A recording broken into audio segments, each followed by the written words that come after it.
welcome to Trusty Chords, the podcast which aims to celebrate music and those that create it. Has there ever been a musician harder to categorise than Pinky Beecroft? Okay, for those saying Frank Zappa or Ween, that was more of a rhetorical question, so please hold on to your opinions for the end. For the vast majority of music fans, his is a name which would have come to prominence thanks to his role as the de facto frontperson of Machine Gun Fellatio, a group whose very success needs to be studied by academics under the guise of answering the question, how on earth did that happen? Machine Gun Fellatio were a genre-defying outfit whose existence was tantamount to a loose collective of weirdos, that is, a collective that just happened to make some amazing music. Despite their less than radio-friendly name, lyrics, live shows and songs, they persisted, supported artists like Kiss, Duran Duran and Robbie Williams, and after 3 studio records, called it quits in 2005. Shortly after that, as members went and did their own thing, so too did Pinky. He launched the band Pinky Beecroft and the White Russians, released an EP and 2 albums, and sporadically emerged from the shadows to play live shows. Pinky Beecroft and the White Russians soon became the White Russians, and then performances as the Rectangle and Pinky Beecroft 4.0 followed. But for 17 long years, no new music arrived. That is, until this year. In fact, this month sees Pinky releasing the new album, Lonesome Wolf. It might sound bizarre to say given his storied career, but it's a stunning piece of work. Equal parts heartfelt, affecting and powerful, it's enough to remind you that behind the chaos he's known for, he knows his way around a song. After all, he does share a co-write on the ARIA award-winning No Aphrodisiac by the Whitlams. Truly, it's a wonderful album that ebbs and flows in terms of intensity and reflection, and it's one that I urge you to listen to with the headphones on, allowing it to wash over you as it unfolds. While Pinky might have had a wild life, the release of Lonesome Wolf proves that there's more to him than what many fans would expect. Of course, die-hard fans like myself have long been aware of that, but it's nice to be able to share that with others. This week, Pinky was kind enough to invite me into his hotel room in Melbourne for a lengthy chat about his musical career, his time with Machine Gun Fellatio, his solo work, and everything in between. There's a few audio hiccups here and there, and the volume ebbs and flows a little bit, but it's a nice casual chat, so don't pay too much attention to that. Anyway, have a listen to Pinky Beecroft's Lonesome Wolf when it arrives next week, buy a ticket to his upcoming tour, have a listen to our chat, and I'll see you at the end of the episode for some general housekeeping.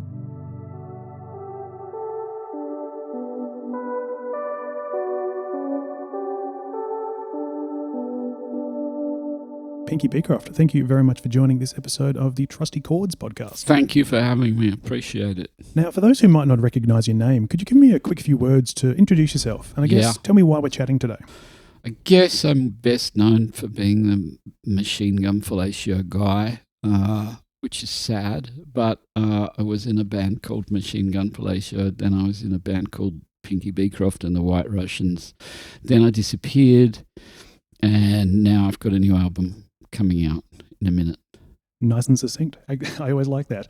But I guess before we get onto the new album, which is coming out in a minute, what I love to do at the start of these podcasts is always go back in time to where a love of music first formed. So do you have any recollections of when music first resonated with you? Oh, hell yeah. I grew up in a very music-obsessed family. I was the baby, so I've got 4 older siblings and a dad who was obsessed with music. And his dad was a musician. So I come from a line of them. There was Salvos, Salvation Army people, but way back. But with my dad was heavily into anything from the 20s, 30s, 40s, and in particular, anyone whose name was Al. So he loved Al Bowley, he loved Al Jolson, he loved Al Hibbler.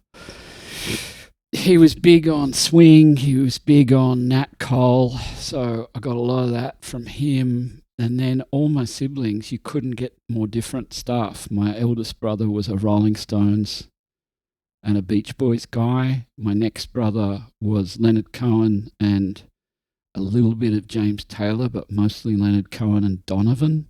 My next brother was all about Steely Dan. And then my sister was kind of like Latin stuff, like quite a lot of Latin jazz and some Sergio Mendes and stuff like that. And then I came along and was kind of like just thrown into this giant vat of musical swirling around. Right. I mean, that's the sort of mix of artists where I feel like if we had, Spotify back in the day, the Spotify jam session that you would have had would have been quite eclectic, I guess. Yeah, it was really eclectic, and it was a bit of a fight over the turntable. And But there was always music, like always. Like you woke up in the morning, there was music.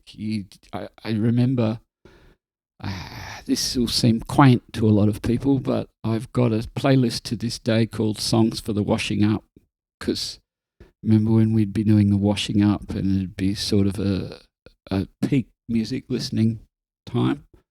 Yeah, so obviously you've got all these siblings who are into different artists and different genres and everything. How do you go about discovering music then? Are you being informed by their tastes, or are you going out and finding your own?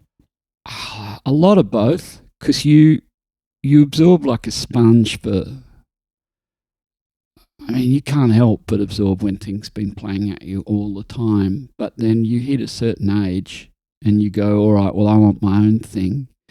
I think they gave me AC/DC when I was about 10, and I started to go, all right, I want my own thing. And that too was quite eclectic, because I didn't quite know who I was or where I was at. Part of it was that with that kind of musical background, once you get to school, you're just a bit of a freak, because the school guys were all listening to. And I remember at high school, everybody was listening to the Eagles. That's all anybody listened to. It was like a compulsory thing. So I kind of hated the Eagles and went, all right, I'm going to listen to Doris Day on repeat.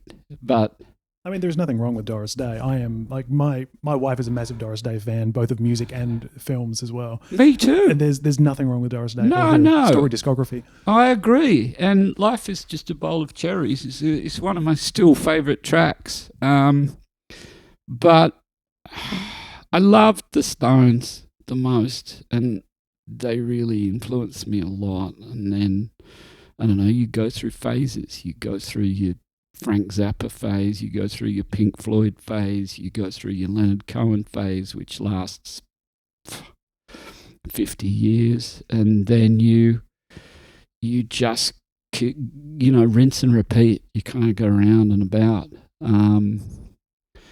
Yeah. I do also just like the mental image I was like conjuring up then of just you going to school, having listened to Sergio Mendes and all the bullies, and he's listened to Mendes, get him, and stuff like that. And oh yeah, absolutely. It's like, you're weird. Get him, you're real different. weird. Because when I was at school, also punk exploded, and I went to a school which was incredibly straight. It was like a football school. And seriously, if you listen to anything but the Eagles, you're real weird. And so you can imagine when I discovered Devo and the Sex Pistols around the same time. I think the Sex Pistols first, and then Devo in '78, and all of that stuff. And I was like, you're just weird. You just really need to be killed. It was kind of the general vibe from my schoolmates. And I also feel as though, like, most people who are aware of the music that you play and have written over the years are aware of the fact that you definitely know you know your way around a song or two. So when you were sort of listening to music, were you mainly listening to the music or the lyrics more? I'm massively fan of lyrics. Like, it's a really big thing for me. Well, I mean, you mentioned Leonard Cohen before, and it's hard to not mention Leonard Cohen and think of the lyrics. Yeah, of course, exactly. So I was huge on lyrics, but I think I can thank the Stones for there's another part of me that is, there are times when you need to just get clear of the lyrics and just make music for the devil kind of thing. Having said that, I think Jagger's one of the most underrated lyricists in the history of music. I just think he wrote, Sympathy for the Devil, what a lyric. But they also impressed upon me that sometimes music is just about sex and nothing else. And also finding a way to hide it in plain sight as well. I mean, if you look at Start Me Up, for example, I mean, you hear that played on the radio, and it's like I don't think most people are aware of what the lyrics are actually saying. Yeah, there's quite a few songs like that, and there are a few songs lately where I go, Mick, I don't think you would get away with this in the last 20 years. Yeah, times definitely change, but I guess that's a nice segue for me to actually go back in time again. So, how did you actually get into the world of playing music, or I guess just starting to want to get involved in the world of music? I left school and I went to see bands a lot, and so first of all, I played classical piano at school. I got told by my mum that I had to play piano because she had a piano, and it was like a really big deal. It was like, and my sister was a brilliant pianist, and so, right, you have to play piano, you have to have piano lessons, and I hated it. And then when I left school, I was watching bands, and one of the bands went, "Do you want to play keyboards for us?" And I went, "Yeah." And I didn't own a keyboard, so I had this funny couple of years where I would have to go and borrow a keyboard for every single gig. And I wasn't very good, but I did that for a while, and it paid. It wasn't bad dough, because life was cheap then, and there was a cover band, and so we played a fair bit of stuff, and then, I don't know, I just loved it, but I also came from a family in an era where it was get a day job and stop all this messing around with your music thing. You got to get a day job. So I always had a day job at the same time. So I never imagined that music was an option. I just didn't until I was like 110 years old. And then somebody I just knew these guys vaguely for reasons I probably shouldn't say in a podcast, and then I would go over to pick up my goods from them, and they would go, "Here, sing on this." I was like, "I'm not a singer, dude. I just want to get my stuff and go." And they'd be like, "No, sing, play something." And that's how Machine Gun started. Right, because I spoke to a bandmate of yours at Chit Chat last year or the year before on this podcast, and that we're talking about the origin of Machine Gun and all that sort of thing. But the beginning of that band is somewhat analogous to, obviously where you sort of become a bit more known in the grand scheme of things, working with Tim Friedman and the Whitlams and writing of No Aphrodisiac. But I guess, for you, when that was sort of starting, was there any particular vision of what the hell you thought the next few years were going to be consisting of? Because if you're someone who's just being told, "Hey, you know what? Sing while you're trying to pick up your goods," I don't think you're really thinking too far ahead and thinking, "Hey, this actually could be something where, live shows start happening," were you? I never imagined that. No. I didn't think it would ever amount to anything. I just thought it was kind of this irritating thing that happened sometimes. And also I was having a personal problem at the time. I had a lot of problems, and I wasn't really focused on my next moves. I was kind of in a weird place, and then they were doing a lot of stuff. The other guys, they came out with some stuff, and then somehow it found its way onto radio, and there was radio playing songs by this band that I was not in, or I was in, or maybe I was in, I don't know. It was like a loose collective of weirdos who all knew each other. And then, I don't know, I kind of sort of blanked most of this from my brain, but it just sort of suddenly we were playing shows and I was on stage. I remember being on stage supporting Primus at the Theberton Theatre in Adelaide in front of a very, very, very large crowd wearing a dress, a pyjama top and a beehive wig, and getting pelted with fruit and vegetables, and thinking, who brings fruit and vegetables to a gig? That's just weird. I mean, speaking as someone who grew up in Adelaide, that is the traditional way of saying hello. Is it? Yeah, especially at the Theberton Theatre. Yeah. It was intense, and they were just so angry, like, get off. And I remember just standing there thinking, I don't want to do this. This is horrible. Why am I here? I had a nice life. And now I'm just standing on stage, and what? So, and then I consoled myself by thinking, well, it'll all be over in a couple of days. You do a few shows and then it's done, and you don't have to think about it anymore. And you just kept getting dragged back, didn't you? Kind of. Yeah. I mean, I don't know what story the other guy told you, but it was a bit like that for me. It was very much his vision, and he was very driven and very, this is going to be a thing. I had a life outside music at that point. I was doing a day job that was fairly intense, and also my mother had died, and I'd had a few weird things happen, and I'd kind of just had a bit of a death wish, to be honest, at the time. I don't want to go dark on your podcast. No, that's but I was fine. Like, I'm so uninterested in all of this stuff, and I think I probably drove people a bit nuts for a while. So I guess what was it then that actually made you enjoy music, if you actually were enjoying it at all? Or I mean, was there a point where it stopped being, all right, let's have to convince Pinky to get on stage, to actually you saying, you know what, this is actually enjoyable? Did a gig at the Gold Coast and came out on stage, still on the Primus tour, and I'd had a few drinks and really thought, okay, you can either do this or not do this. I'm a bit of a person who goes, all right, if you're going to do something, you have to, like, you can't just cower in the corner of the stage. So I came out on stage. You got to remember, I'm not a lead singer at this point in my life. I didn't know how to sing. I didn't know what to do. So I came out and just started throwing things at the Primus audience and yelling at them. And I think I jumped off the stage, and I remember being quite aggro and going, get off at them.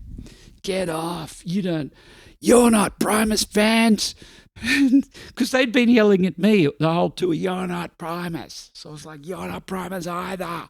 You people aren't Primus. Nobody here is Primus. Fuck off. And got really intense. And afterwards, a bunch of really hardcore Primus fans who'd been abusing me around the country came up to me afterwards, we've got to shake your hand. That was unreal. We loved that. Yeah, right. I was like, what? And then I don't know. I loved some of the songs too. Some of the songs were great, and I just, something about playing a great song just reels you in. Just go, I love this. I mean, I would also assume that you're quite, actually very surprised at how big the band eventually got as well. Because I mean, to me, I was amazed. I mean, to me, it feels weird that a band who had songs like "Butter My Ass with a Pigeon" would support the sort of artists that, or reach the heights that you did. Like, it's quite fascinating to look at.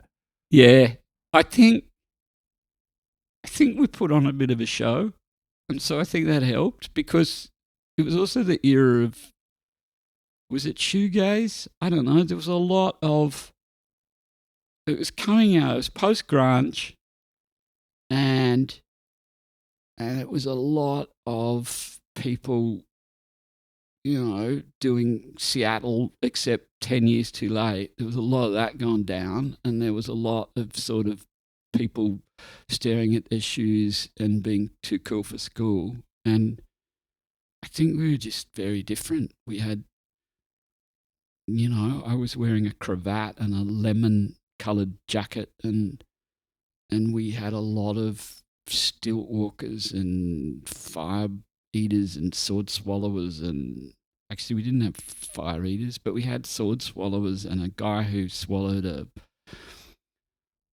a fluorescent light globe, and we just had a lot of freaks on the stage, and I think it was new and different. People were like, wow, all right, this is nuts. And a few of the songs I think were actually all right. So the joining of the two, suddenly we were everywhere. It was kind of fun. Plus, we just didn't stop touring for a while. We just went up and down the coast and up and down the coast endlessly. And it was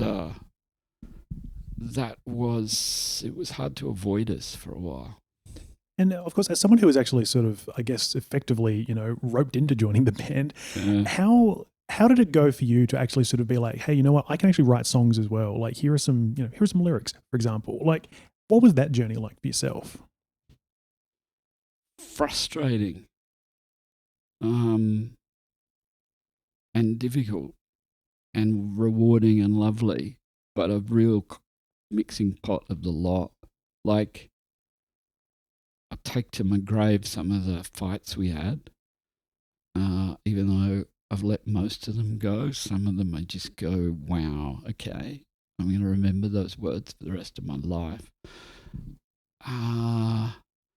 And also when you have that many people in a band writing songs, because there were about 200 other songwriters in the band, you kind of, I think it's weird as the singer, because you've got to sing songs that you're not necessarily in love with. And so some nights I was frustrated, other nights I was like, well, this is what you do, this is the thing.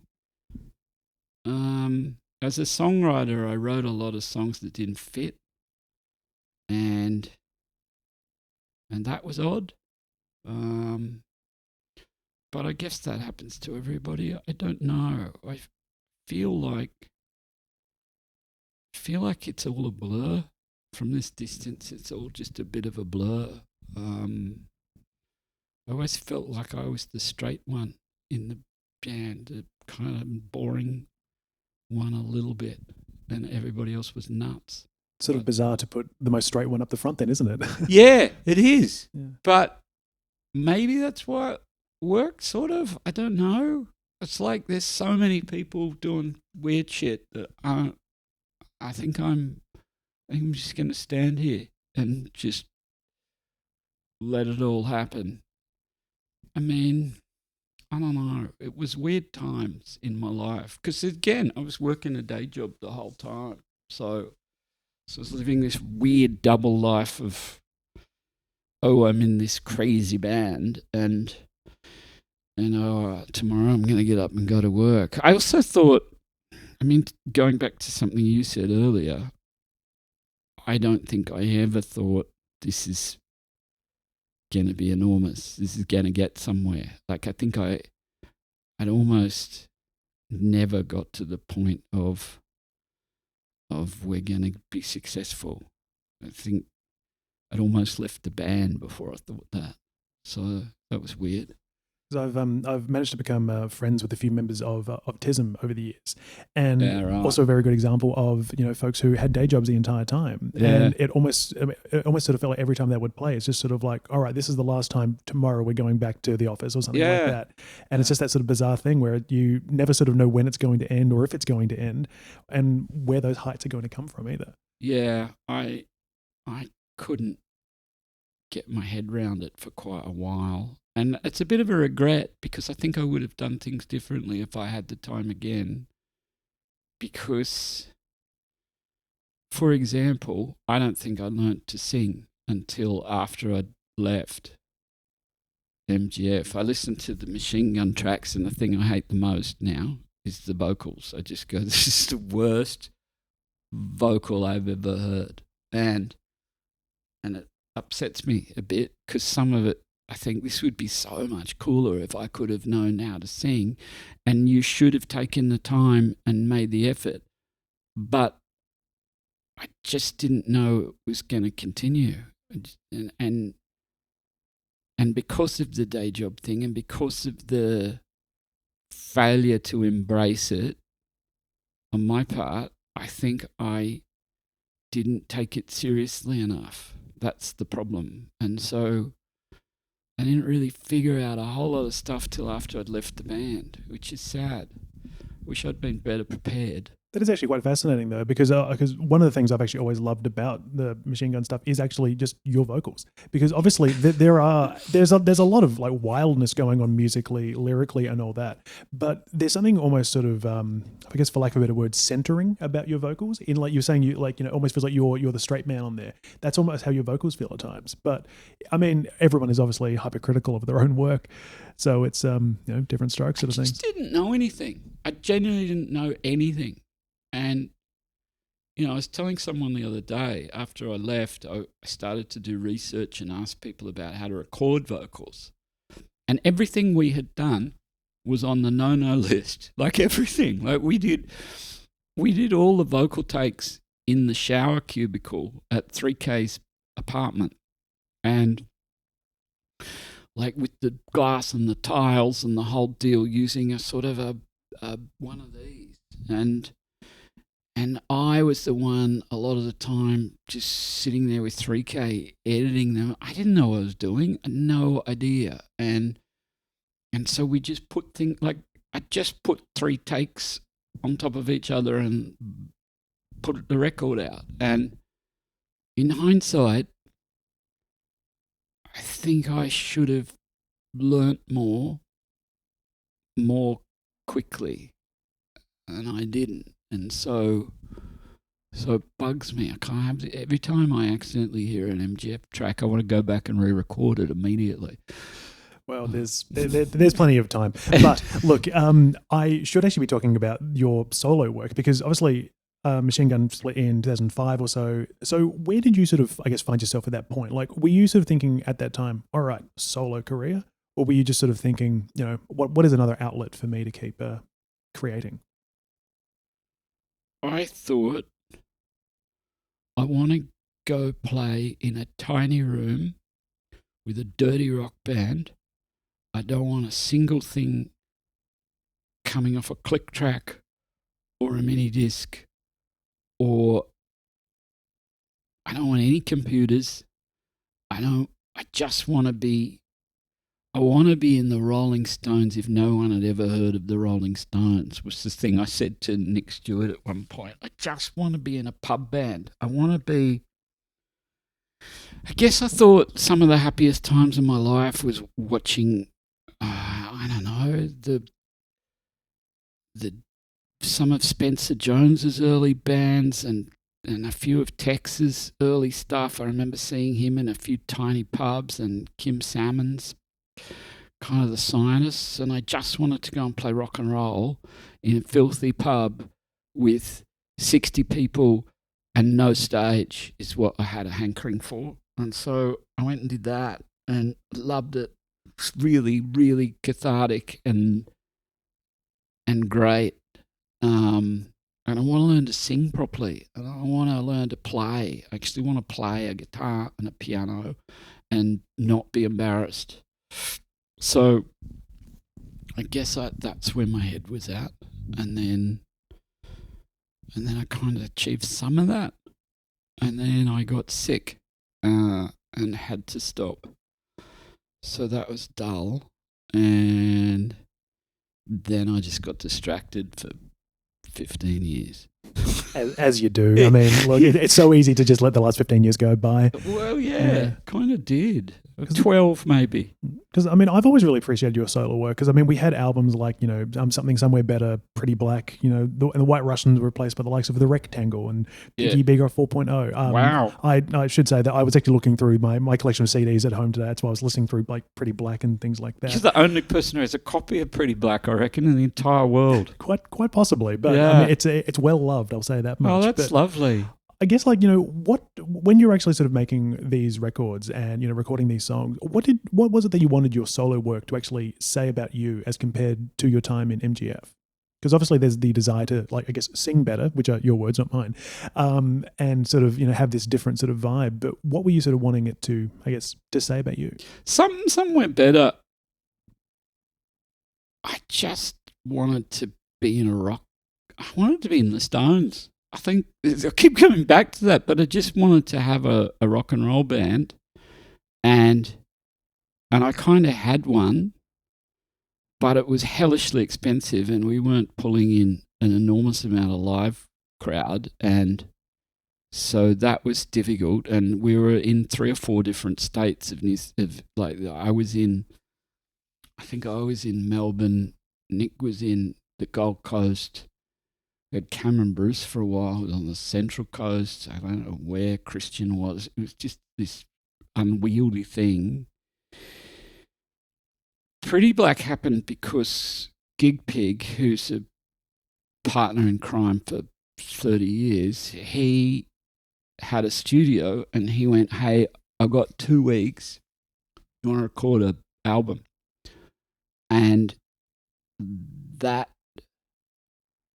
was amazingly intense. It was like I didn't have the songs, I didn't have anything. I just went into his studio, wrote, recorded pretty much round the clock for 2 weeks, and then mixed it. It was all done just like voomfa.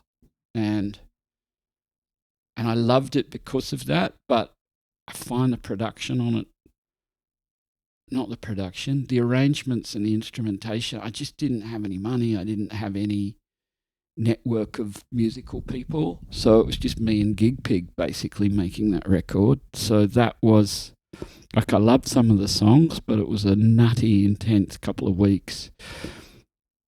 This new record, well, after that, okay, I know it's a long-winded answer, but then I made a couple of records with 3K Short from Machine Gun,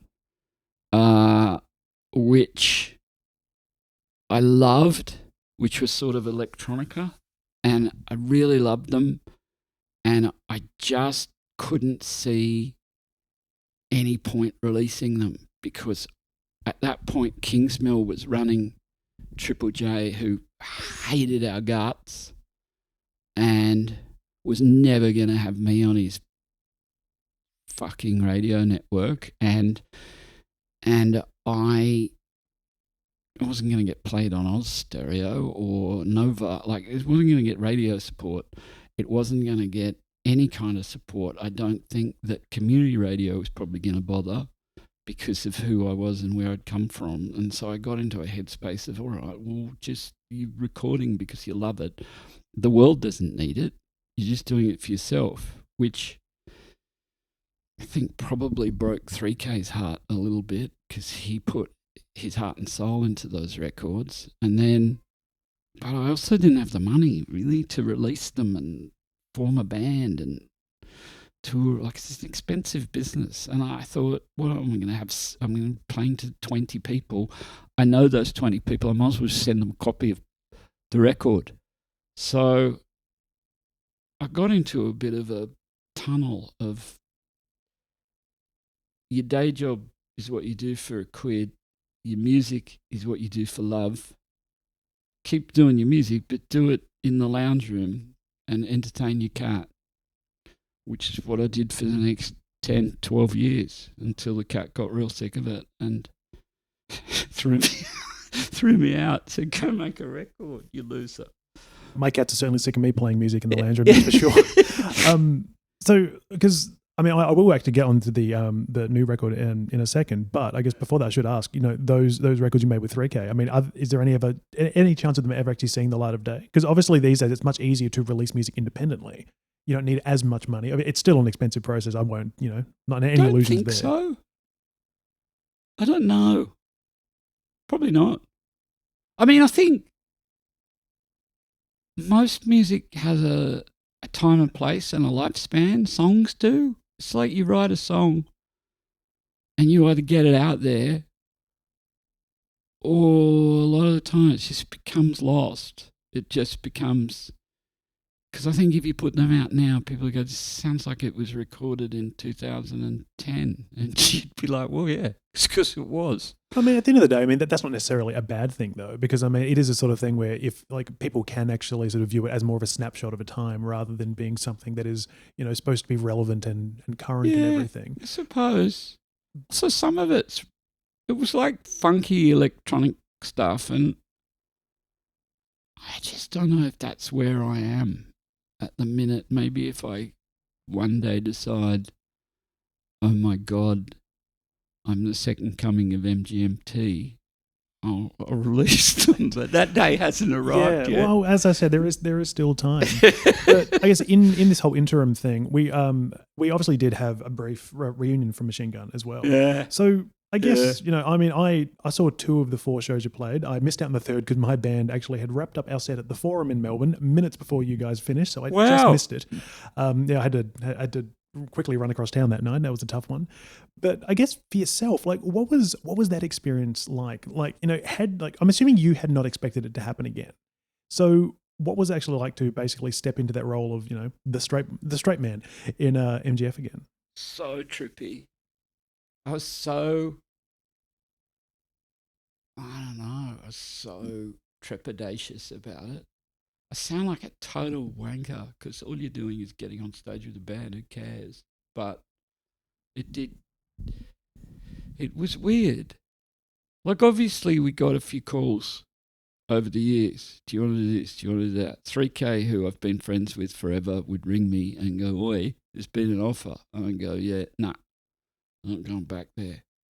Because one of the last interviews I did, one of the first interviews maybe that I did when I quit MGF, I remember someone asking me, so when's the reunion? Obviously, this is a temporary thing. Like, when are you getting back together? And I remember clearly saying, when everything else I do in my life fails, when I fail at everything that there is to fail at, I'll do another MGF gig. I'd really love it if that interviewer was the first one to chat to you after the reunion was announced. I said, so how's failure treating you? Like, yeah. How's that all going? Oh, it was seared into my brain. I just thought, this is me admitting that the rest of my life is totally failed. But I don't know. And the longer you leave it, the more you're going, oh, we've left it this long, we might as well not bother. And I was old before. I got to tell you, I was too old for it when MGF started. I was like old. I was 110 in rock star years. So let alone 25 years later. But TISM was a huge part of it for me. The fact that it was with them, because I really I better not say his real name, but I really had become quite friendly with one of them, and I thought he'll be there, they're there. Also, they're headlining, it's their thing. Like, the support thing was a really huge, great, because that's a huge amount of weight off your shoulders. We don't have to carry this big thing. And I'd always had a guilt thing about certain members of MGF that I had just pulled the rug out from under them. And I thought, why are you... they was gnawing away at me. Like, I knew a couple of them would just love to go and do it. And who are you to just say no? What a dickhead you are. So I thought, all right, I'll say yes next time. And yeah, I said yeah, and it was interesting. I mean, it was interesting. There were moments of weirdness. There was moments where I thought, yeah, wow. It was lovely to see almost the entire band. It was just like, wow, okay, you're lovely and you're lovely too. Because a few of us hadn't seen each other for years, and, you know, it was pretty fun. Some of it, you know, some of it was just messed with my mental health a lot. It's understandable. I mean, obviously, you know, stepping back in time effectively to do something like that, especially after you'd had so much time between it as well, that can be a big thing. And especially if you've, you know, if there are some, you know, fractious relationships involved as well. And yeah, and look, I mean, everybody in the world wants to be cool and wants to imagine that they're cool and that they don't have petty thoughts. And I would love to say that I am that person, but I'm not. You know, there's moments where I remember standing on stage at Maya Music Bowl in the middle of the Machine Gun gig and thinking, have you people not heard Fabulous Driving? I think Fabulous Driving is a great song. I think you'd really like Pretty Black. How come nobody bought Pretty Black? I mean, the fact I didn't really release it commercially and I only sold it at gigs, that doesn't help. Yeah. But, like, why this and not that? Why? I just wanted to know why. And that's a terrible thought to have on stage, because then you get really quickly into your own head and disappear into a black hole of, I don't understand, I don't want to do this shit. And so there was a bit of that going on. I was fighting that off at least one of the shows. And I don't know, just a puzzlement over things and a regret that I hadn't done things differently. But apart from that, it was just like, yeah, this is all over in a few weeks. And of course, once that is over, we do get to current matters, which we are here to talk about. And Yeah, I mean, it has been, sure. 37 minutes, and I should get down to that. Sorry. No, it is completely fine. I want to make sure I'm not taking up too much of your time. I've got nothing on. Amazing. Well, in that case, the main reason we are here to chat is because you have a solo album on the way. Yeah. The record is called Lonesome Wolf, and I will be honest, it's actually likely one of my favorite albums I've heard this year, actually. Thanks. Thank you. Before I touch on that deeper, I should ask the question that I'm sure many people have asked you, but, why now? Why 2026 is because it's been so long since we've seen the last record. You've obviously touched on sort of what you've been up to, but have you been cooking away quietly in the background, or has it just never felt right personally to be releasing a new full-length record?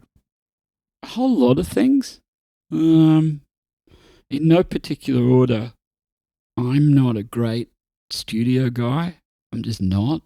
I like making music, but I'm not good at recording it. And I kind of need somebody to go, hey, come make a record, and nobody to ask me. There's that simple fact. There is the fact that, I'd written a lot of songs, but I just hadn't done anything with them. They were all in a folder, like literally in a folder. And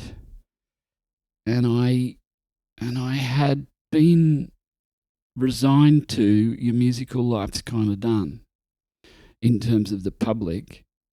I just didn't see the point in, I really like sitting at home, tooling around on the piano. Sometimes I write a song, sometimes just play other people's songs, but I like playing around at home. I didn't really have a burning desire to get stuff out there. And then Damien Caffarella, who produced the record, said to me, will you come and sing on a Guy Clark covers record, which isn't something anyone else has ever said to me. So I went, yeah, sure, and went to his studio and sang on the Guy Clark record. And I don't know, you're in a studio and it's midday and you might as well just keep recording. He was like, what other songs you got? Come on, let's do some recording. And he's a multi-instrumentalist, so he was like, play something on the piano, I'll play a bit of guitar. And it just sort of happened. It sort of grew out of this weird couple of days. And then I went back and listened to some stuff and thought, let's do some more. So then we just kept doing little bits here and there in between commitments. It was like, yeah. Also, I'd lost my day job, and by then, and I wasn't working hardly at all. And so I had a bit of free time. And it was like, kind of fun going down there and tooling about. He's got a really nice studio on the edge of town. So, yeah.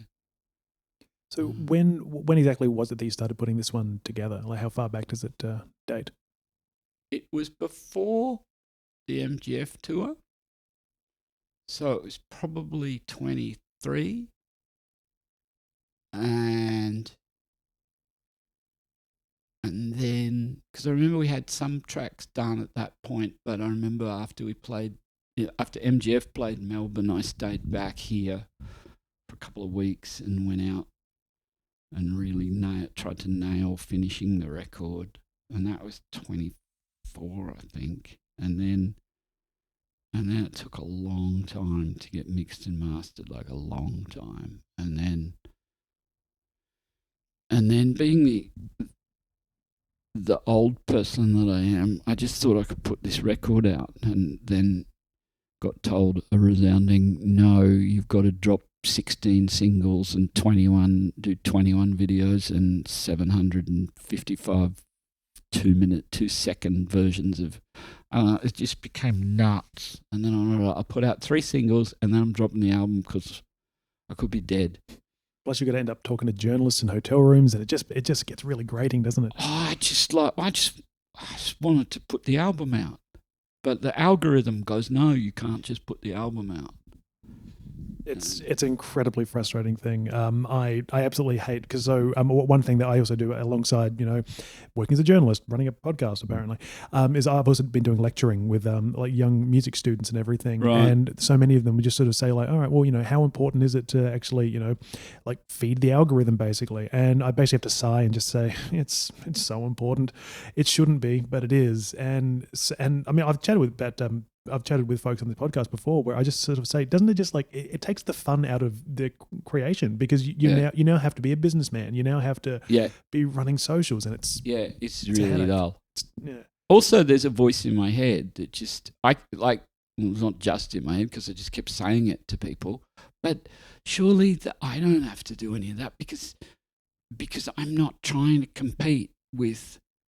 I don't know. I'm not competing with Beyonce. I'm not competing with whoever you want to mention who's getting Triple J play or stereo backing, or like, why even bother if you're me?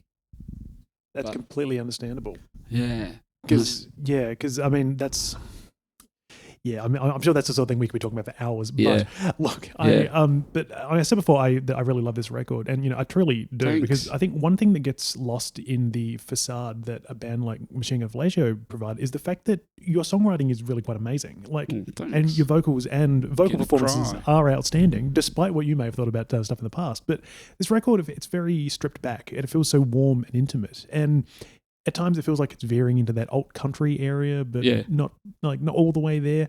But I guess, going into it, like obviously this was another one of those things where it's sort of like, oh, I'm suddenly now making a record, I guess. I've gone from being roped into it again. Seems to be a bit of a theme in your life. Yeah. Like when you were making the music, like did you have a plan as to what it was you actually wanted to be delivering? Yeah. And what was that? Much more than any other record I've ever made. Like every other record, I didn't know what I was doing, and I didn't really have a plan.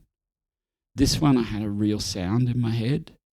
I just wanted it to sound a certain way. I was really obsessive about the way the drums and the way the guitar and the way and we talked about it endlessly, me and Kath. We talked about it a lot, and he was right on the same page in terms of how this has to sound. And God bless him, he's really, really, really good at finding that. And we went down a few blind alleys, but not that many. Like we just knew, like, it has to sound like this. And we were giving each other references and going, like, I don't want this and I don't want that. I don't want it to sound like country. I don't want it to sound like, I don't know, so much stuff that I hear. I want this to be a record that has a real tight palette to it, and also I want to do a record for the first time in my life that has a consistency across the whole record, where you can put it on and let it play the end. And you go, that was one album of stuff. We talked a lot about it, and I was so thrilled when we started to, in the process, go, that fits. So, yeah. Because I mean, I'm someone who pretty much only listens to albums. I'm not listening to singles. I mean, I think I think this year I'm on track to listen to about 1,000 records. That's my goal. I mean, I got to about 850 last year, and I thought, must try harder, pull your socks up sort of thing. Wow. But that's one thing I really enjoyed about it, was the fact that there's this consistent thread the entire time. And it's also one of those records where I sort of indicated before, but it's the sort of thing that it sounds good in the headphones. Like you put it on and it sounds warm and rewarding. Yeah, I was obsessed with the headphone thing.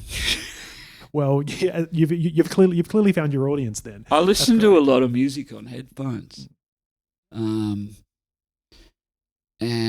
there were a few records in particular that I'd listened to that year, and maybe the year before. Maybe there's a period of about 4 or 5 years where I was just, I think it was all swirling around in my brain going, I know what I want to do, but I don't know how to do it. And then Kath was like, come on, let's do this. So Have you ever found that people are sort of surprised by the tone that your solo work takes on? Because I mean, obviously there are people that come to you sort of being like, "Oh, he's the bloke that sang on Pussytown," and then they're hearing, I don't know if anyone's thinking, "Oh, Lonesome Wolf, what sort of ribald experience is this one going to be?" I mean, they end up getting crushed by something quite heartfelt and affecting. Like, is that a frequent occurrence? Yeah, and it's a real head fuck for me the other way in that I got to put this live show together next week. We do our first gig with this album. I can't figure out the set list for the life of me. I don't know how to figure out the set list because it's like I don't know I don't know how to stick a stuff like the new album in between Pussytown and a track like even some of the White Russian stuff, which is really rock, like. I don't know how to put Rock Boots, Pussytown, and Lazy Guy in one show. I don't know how to do this. And also, I tend to write ballads outside of MGF. I tend to write, I guess they're called ballads, I don't know, but I tend to do slower, more moody, introspective stuff. And when people are yelling out for MGF stuff, I get a bit confused and think, I don't know what to do here. Well, I mean, it is also sort of funny you say that because obviously this record also does have another version of Unsent Letter on there. Yeah. And I mean, I guess for folks unaware, it's probably, I guess, the most beautiful MGF song and probably one of the most palatable as well. But I guess this is also yet another outing for it because it was also on the fittingly titled Something Somewhere Better record. So, and that one was a much more rock-focused version. So I guess, why have there been these revisions over the years? Like, why do you keep going back to it? Is it just because, a bit of brand recognition, people know it? Or is it like it's a good one to revisit in these different styles? I just love that song. I love it. And when I wrote it over a very long time. I started writing it when I was 20, 19, something like that. And then MGF didn't start till I was over 30. And so there was a period of 10 years where I'd just been picking away at it. Tried to sell it to a few people, none of whom were interested. And that's actually quite amazing, really, that no one was interested, considering that it has such a fan base, basically. I just kept pitching it to people, and they were like, "Yeah," and I thought, okay. I always believed it was something, and then we finished it off and 3K is responsible for the MGF version, and he did a mighty job. I loved it. I loved that version. So I'm not doing it because I didn't like. Well, I hate the vocal. I think the vocal is appalling, but I love his production work on it. And then the White Russians, I just thought, what if this was a rock song? Because people were like, oh, it's so sad, and I never saw it as a particularly sad song at first. It's more about ambivalence for me and about, I don't know, I kind of wanted it to be a Buffalo Tom song, which is a really weird reference, but they had a song called Taillights Fade. It's a great song, actually. Yeah, I loved really love it. That song, yeah. And that's how I imagined that Unsent would be. Okay. And then 3K did the MGF version, and it was like, this is not Buffalo Tom. I don't know what the hell this is. And then I did that organ outro, which seems to go for about an hour. And then I know it's kind of weird, gospel-y, sad song, and so I thought I'm going to rock the fuck out of this. I mean, part of that, I have to be honest, was me a little bit going, hey, all you MGF fans, go fuck yourselves. And so that was fun. And then, I don't know, I think it's the one song that I've never dropped from the set list ever. It's probably the only one that's had an outing pretty much every go. Not for any other reason. I just love it as a song, and people want to hear it. And so and that doesn't always happen. A lot of the times, it's the songs people want to hear that I have no interest in playing. So it's a wonderful occurrence when we agree. And so, but when you play a song that long for that many years, you've got to not get bored with it. So you're going to do it different ways. Even MGF did it like 3 different ways. Like we usually did it acoustically, with Shark playing the guitar, playing a cooey, and Weirds doing the the really amazing harmonies at the end. But I remember some gigs where we just did it completely a cappella, and other gigs where things, I mean, and Kath had a real thing for, I want to do Unsent Letter, and God bless him, he was coming up with a few different ideas, and I was like, nah, because I said to him, if I'm going to do it, I want to knock people's brains out with it. And then he came up with that guitar that's on the new version, and I went, wow, that's beautiful. That is really beautiful. So I mean, obviously, it is a song that you are quite proud of. I mean, is there a song that you're most proud of that you've written? Yeah, maybe. It changes a bit. Fabulous Driving, probably.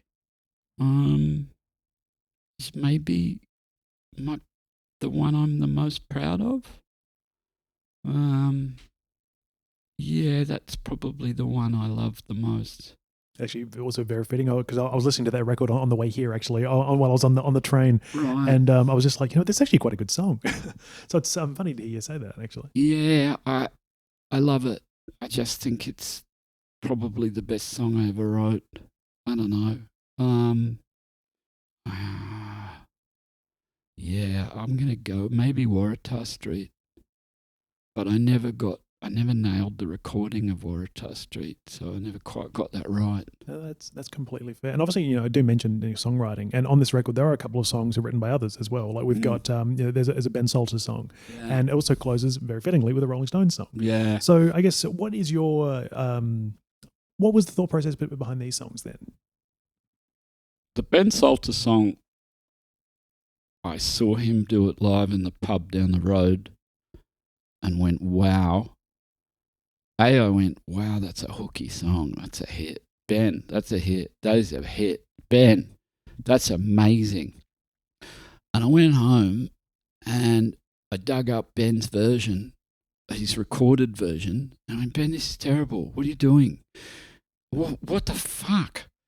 And I got really obsessed with it. I went, this is a song. It's also a song I could never have written because it's a combo of earnest and hopeful, which is not my niche. I'm neither earnest nor hopeful most of the time. So, but I felt like if ever there was a song for 2020 something, that's the song. Like that whole verse about the world has fallen down on my TV screen, and I just want to.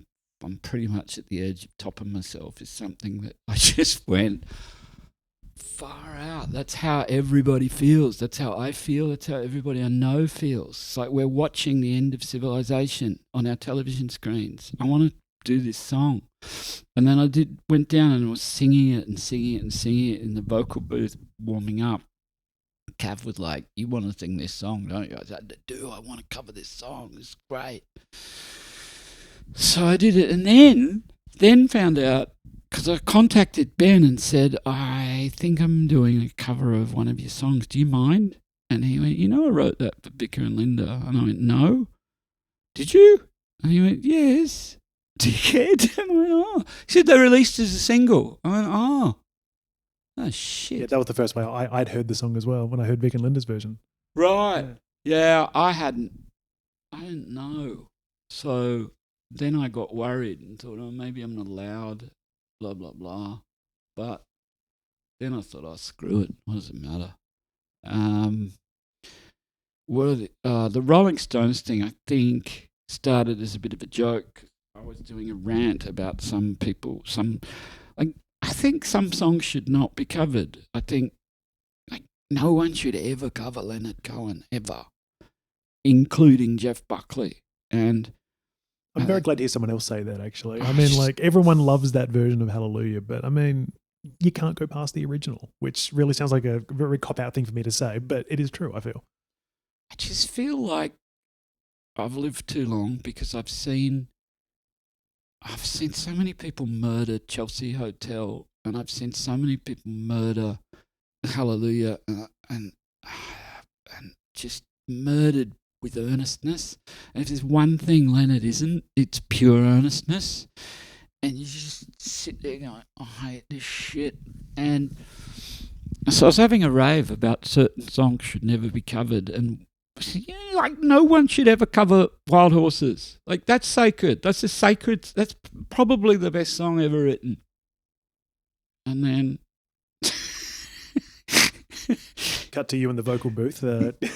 Well, I play it a lot at home, which seems like a safe space because just me and the cat listening, and I go, well, I'm allowed to play Wild Horses in the privacy of my own home. I'm not allowed to play it to anyone else. And then Kath had a grand piano, and I'm not going to say this on the podcast. I'm not going to say it to anyone ever, but I'd never played a grand piano before, ever. I just never had an opportunity, and I didn't know anyone with a grand, and then he's got a grand piano at the studio, and I sat down and was trying to learn. It's like you're really good at driving a car and then someone hands you the keys to a ferry. It's like oh, wow, my God, how do I even... And so I was messing about with it on the grand, and Kath went, wow, let's do Wild Horses. I was like, yeah, let's do Wild Horses, fuck it. And also, what would it be like if we got it as a duet? What if a woman sang? I think that a lot when I'm listening to the Stones. And who was it that you got to Queenie. sing? Oh, of course. Yeah. Yes. I do really love her work. She has an amazing voice. And because listening to it as a duet, it's it's quite an affecting, quite a beautiful song. Thanks. And it's a great closer to the record as well. It's just a great song. Yeah. I don't know. I love her voice. And I love the fact that she came in and didn't try and milk every syllable and every drop of melodrama out of it. Because it's not a melodramatic song. It's a real, like, understated, let's do some living after we die. Like, that's the line that always gets me. Like, oh, yeah. It's also, this also, I guess, from a slightly personal story, it's also quite wonderful to actually be hearing Queenie sing something so beautiful like that, considering a few months ago she and I were actually in a music video together with a bunch of other people, and she was dressed as a prawn. So it's one of those things where it's like a real, what's the word I'm looking for? Just the... can't think of it. The comparison between the two images is quite amazing. But one question I do love to ask folks who do release new records is, what does an album like this say about who Pinky Beecroft is in 2026? And I'm aware this could be a hard one because you've been living with the record for a while, having recorded it a while ago. I think I'm probably not that person in that much anymore, and I haven't been for a long time. But I don't know if you're supposed to say that. I guess it's me doing what I want to do. And it's kind of like, maybe you dig it, maybe you don't. But this is me. This is what I do. I think it's also me with some time and some space, which I've never really had when I recorded anything before, ever. Everything was always done kind of on the fly.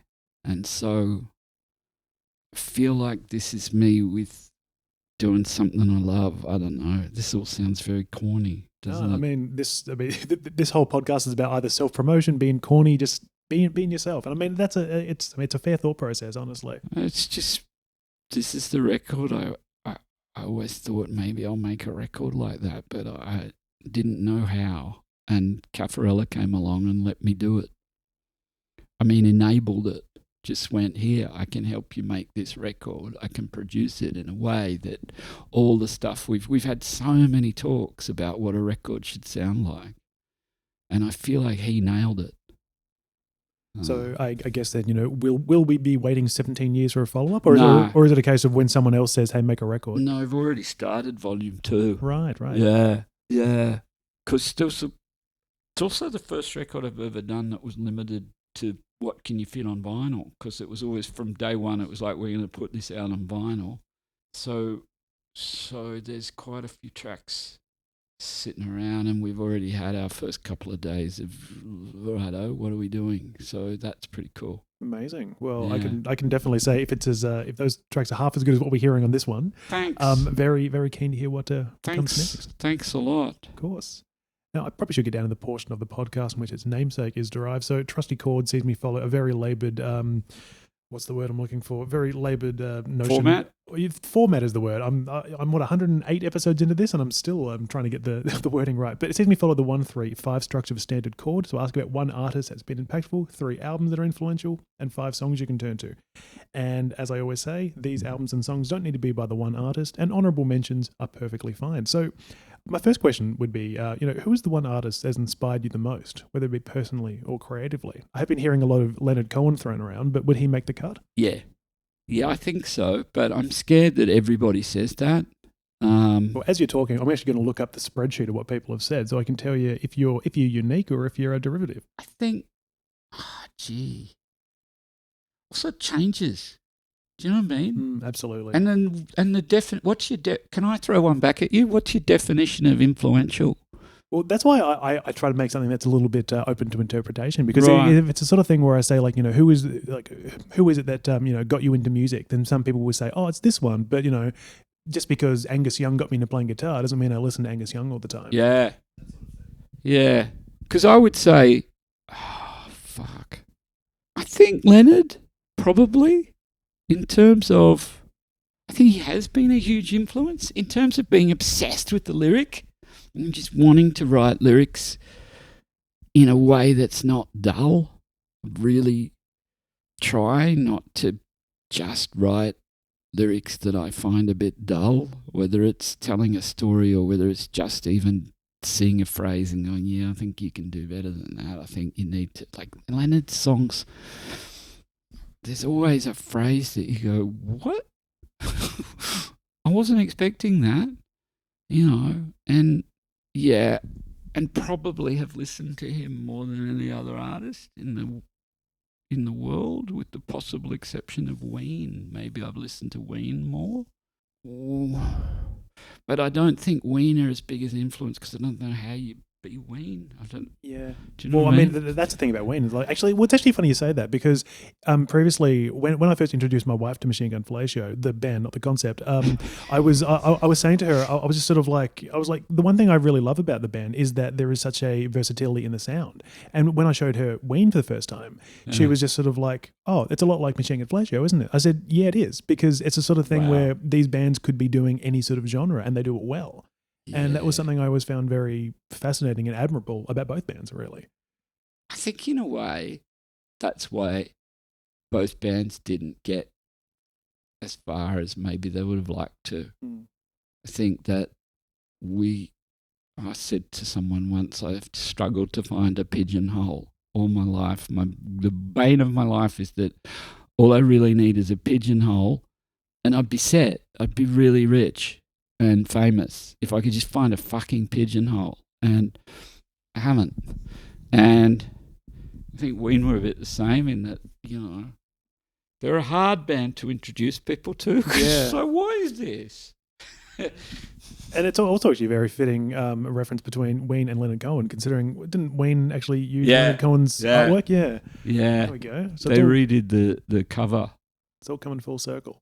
But I have always actually found one thing about Leonard Cohen is that, I mean, he's such an amazing writer, but the thing is, whenever anyone listens to him, if you're a songwriter, you instantly try and write a Leonard Cohen song.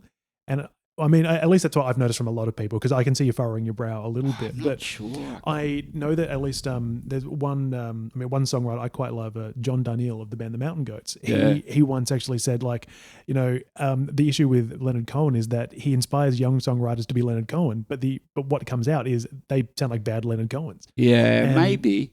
I always find that is a problem. If you listen to too much Leonard Cohen, you start trying to think, I could be him, but no one can. Oh, I never thought that. I always thought he was too good for that. That's actually quite admirable then. I mean, it must be sort of quite a bit of a rarity to listen to someone and say, like, you know what, pens down. There's no point in trying to compete. Yeah, I mean, Randy Newman, maybe. I thought I could write a song like Randy, but I could never play piano like Randy. But I can probably sing better than Randy if I really try hard. So maybe I tried to be Randy. Maybe Randy's more of an influence because he's got that mix of,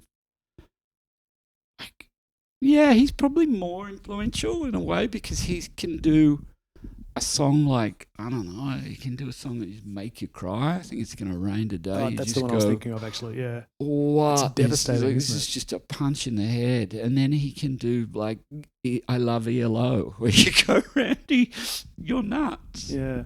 And maybe that's where I'm coming from, because I do like in shows to, I always try in a live show to make them cry, make them laugh. And then I think you got an audience if you can do that. Yeah.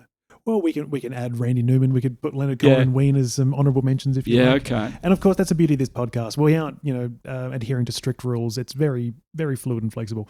But my next question would be 3 albums that have impacted you the most. This could be albums you're always throwing on, or things integral to the musical evolution.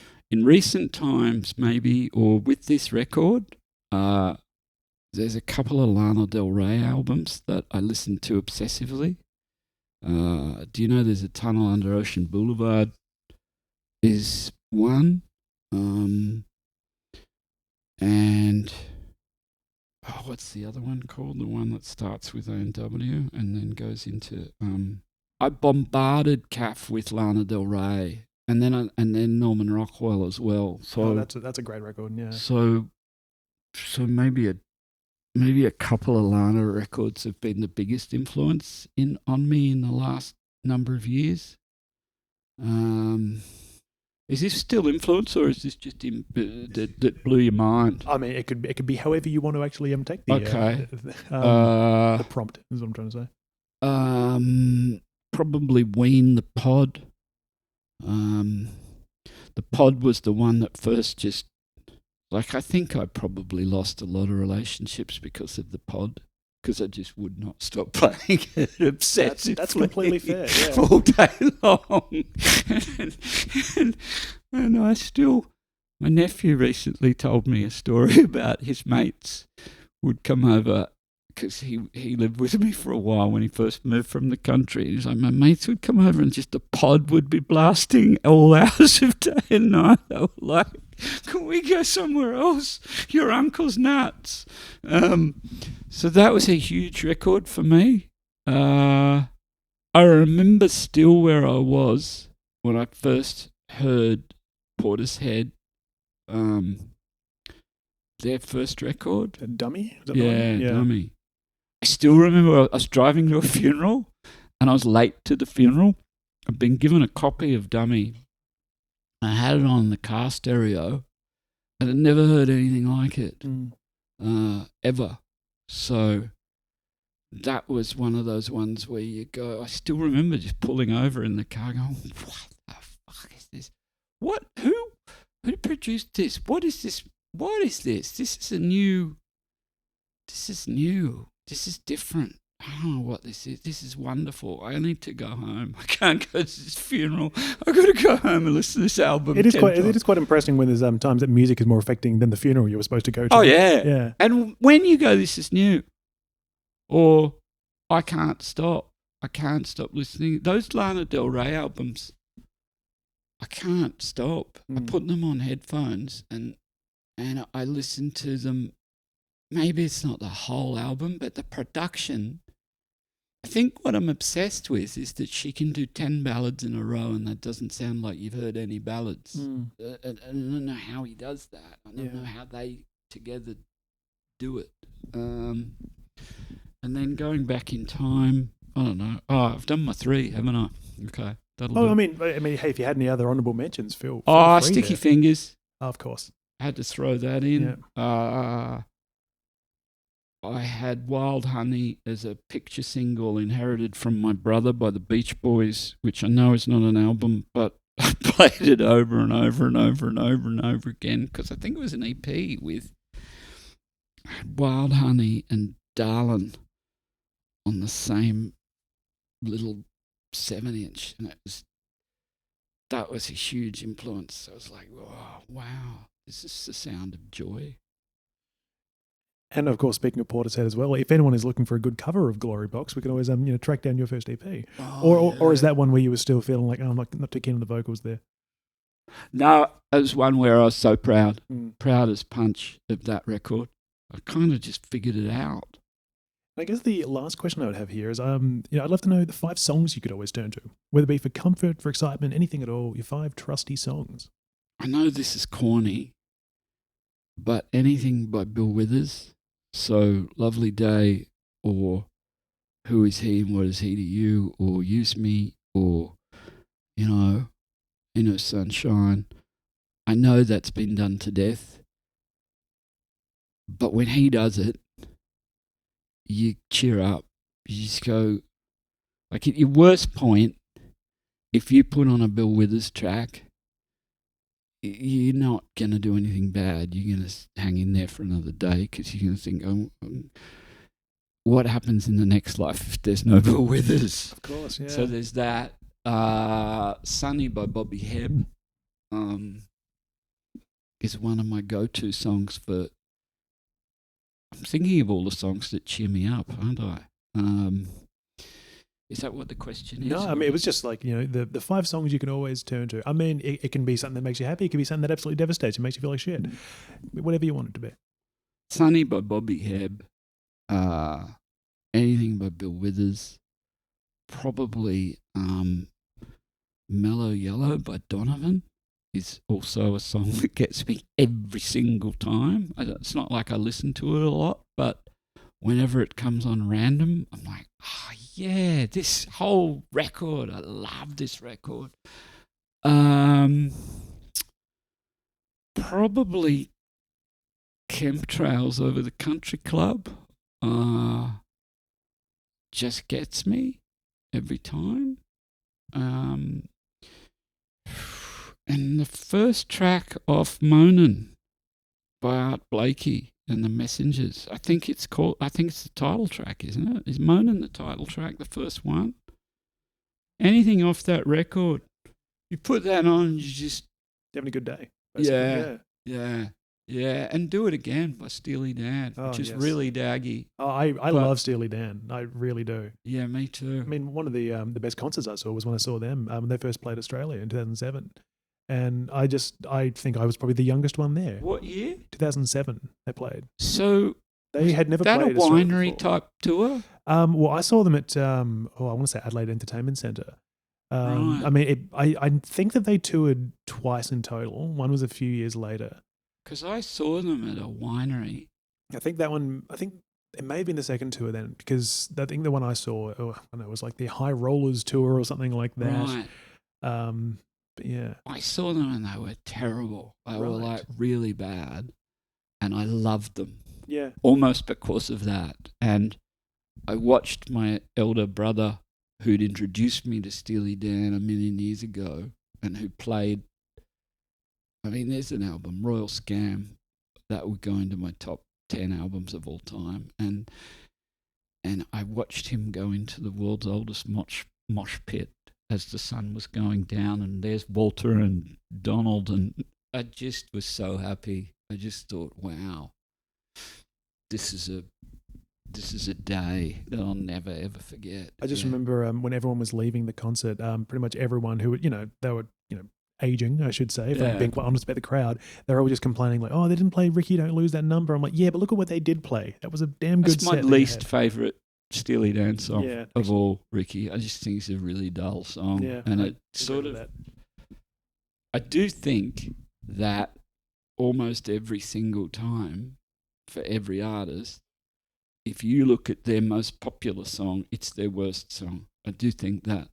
I know that's a controversial theory, and there are exceptions, but I do think that... Which is why, as we're speaking, I'm looking up, what is the most played song on Spotify for Machine Gun, for example? I bet it's Roller Coaster. You're probably right, actually. Yeah, terrible. Looking it up. Actually, it's The Girl of My Dreams, Give Me Nightmares. There you go. It's The Girl of My Dreams, Unsent Letter, Roller Coaster, Pussytown, Motherfucking Motorcycle, and then we keep going from there. Yeah, I never do Girl of My Dreams. So, I don't know. I just think it's always the popular one that you go, yeah, this is not a very good song. Well, thankfully, you've made an absolutely stunning record, and it is full of great songs, which I'm sure will be very popular when you are playing them live, if you can ever work out a set list. So I feel this is what I need to say, Pinky Beecroft, and say thank you so very much for your time today. Thanks very much for having me. Really appreciate it. I do, yeah. Very nice. Cheers. Thank you for listening to Trusty Chords. If you listened to this episode and enjoyed it, I would really appreciate it if you were able to take a few moments to like, follow, share, and review this podcast on your preferred platform of choice.